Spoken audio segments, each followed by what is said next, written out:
My next guest is not only cracking down on the city's crime crisis, but he is also working to revive businesses, both big and small. Joining me now, live in studio, Republican New York City mayoral candidate and Guardian Angels founder, Curtis Sliwa. He founded it back in 1979. It's now in 11 countries? 13 countries and over 100 cities. People putting on the red beret and saying, we're not going to take this anymore. We're going to protect people, good people in cities. So what we look at right now in New York is this race, and you are in it. You are the one Republican. Correct. We need to hear from you, your plan, not just on crime, but let's start with business for this business audience. Wall Street's watching this closely. What are you hearing from Wall Street? Number one, also remember, you got to save jobs. So if Wall Street flees or financial entities flee, Fortune 500 companies flee, and let's face it, you're right, they're halfway out the door. They're hedging their bet. There go all these good-paying jobs of the millennials and Gen Zers who have seemingly decided to support Zoran Mamdani. But that's why I approach them. You must approach them and say, hey, look, you did your 4 years of school, your 2 years of graduate school. They're hitting you with now your student loans. You're still in a dormitory at the age of 35. You're a financial analyst, a lawyer. You're a CPA. You're worried about artificial intelligence. Well, guess what? We're going to slash your income tax. We have to slash the corporate taxes and the property taxes that are forcing these companies to think about vacating to North Carolina, South Carolina, Georgia, Florida, Texas, Tennessee, and parts unknown. And so that's why I'm the only candidate talking about cutting all the taxes. We have a congestion tax here. They call it congestion price. It's a tax that's destroying small businesses. The number of small storefronts that are closed ever since congestion pricing came into effect is enormous. And that has an effect on the entire economy. Do you have the support of Wall Street? What are you specifically hearing from them that they would love for you to do? And are they supporting you? Because you look at that chunk of tax revenue, $5.1 billion of the $11 billion coming in. Oh, yeah. And then all the sales taxes, the fees, the fines. Oh, there's so much money that goes into the coffers of New York City. And by the way, the budget is totally out of line. We're not going to be able to afford all the programs that this mayor and this city council have put on the books.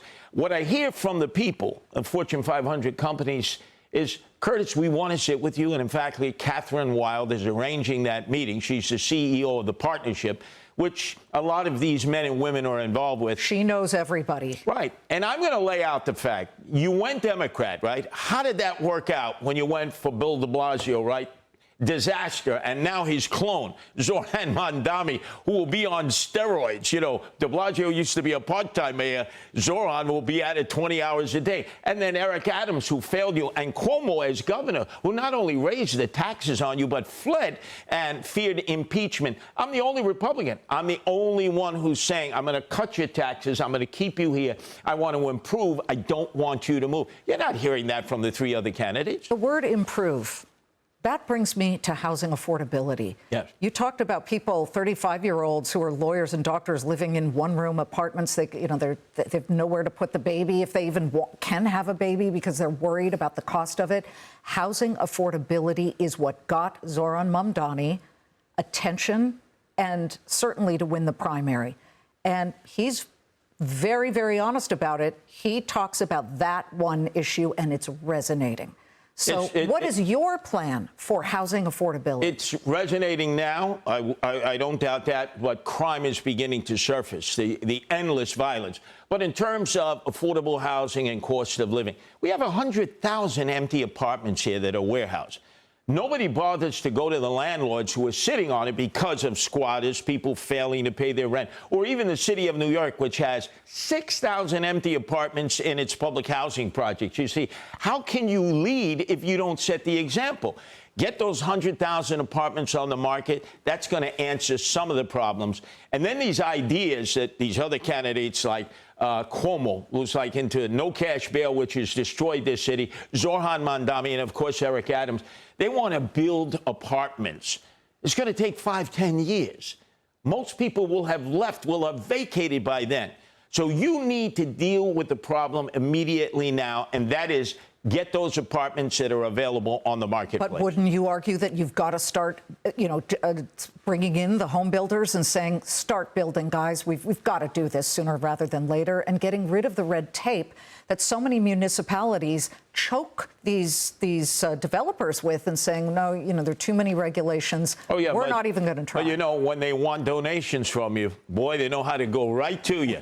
When they want you to set up a benefit for them, they're right to you. But then when you call up the special number that they give you, because you are mired in red tape and bureaucracy and paperwork and the malaise of government, let's face it, government, there's a malaise in the city and the state of New York. That's why you elect Curtis Sliwa mayor. I expedite all that, and then that's going to pave the way for Congresswoman Elise Stefanik next year to take out Kathy Hochul, who's part of the problem. You get a 1-2 punch like you had originally when Rudy Giuliani was elected mayor, followed quickly by George Pataki, who unseated Mario Cuomo. We had no chaos. We had no corruption. Crime was down. And men and women could do business, from the small store owners to the mid-sized landlords to obviously the people involved in Fortune 500 companies. Yeah, and all of the graffiti. There was the quality of life got a lot better in New York City, and so went the rents. They went way up. But listen, you'd rather have quality of life and a safe city, which brings me to what's going on across the country.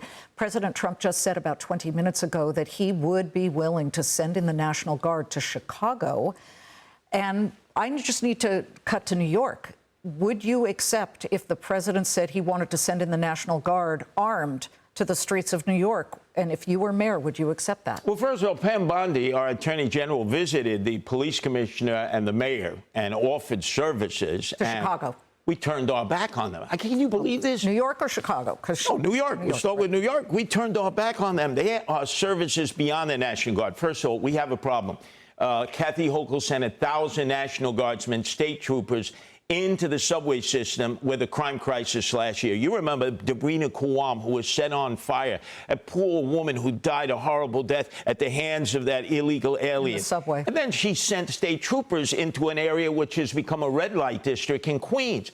So the governor can do it. She must do it. And then if all of a sudden she won't do it, then how could you say no to the federal government? And Chicago is my second city. I spent 5 years there. I have guardian angels there. The South Side and the West Side are controlled by gangs.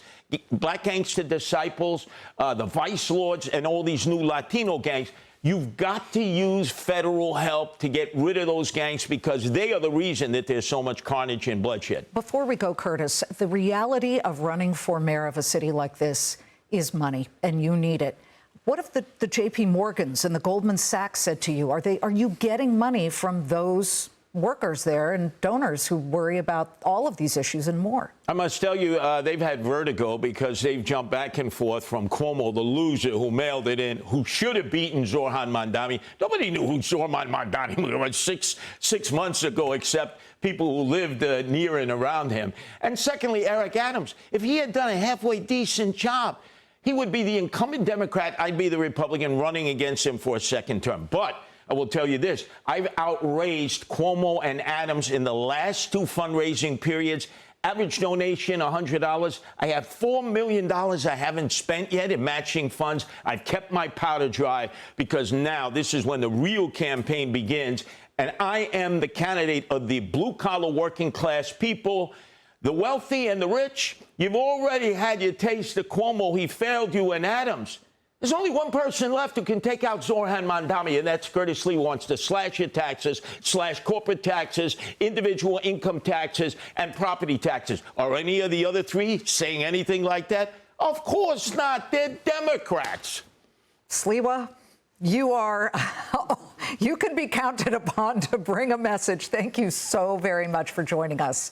And by the way, we have extended an invitation to all the candidates, just so everybody knows, fair and balanced here at the Claman Countdown. We are welcoming all of you. Thank you. Good to see you.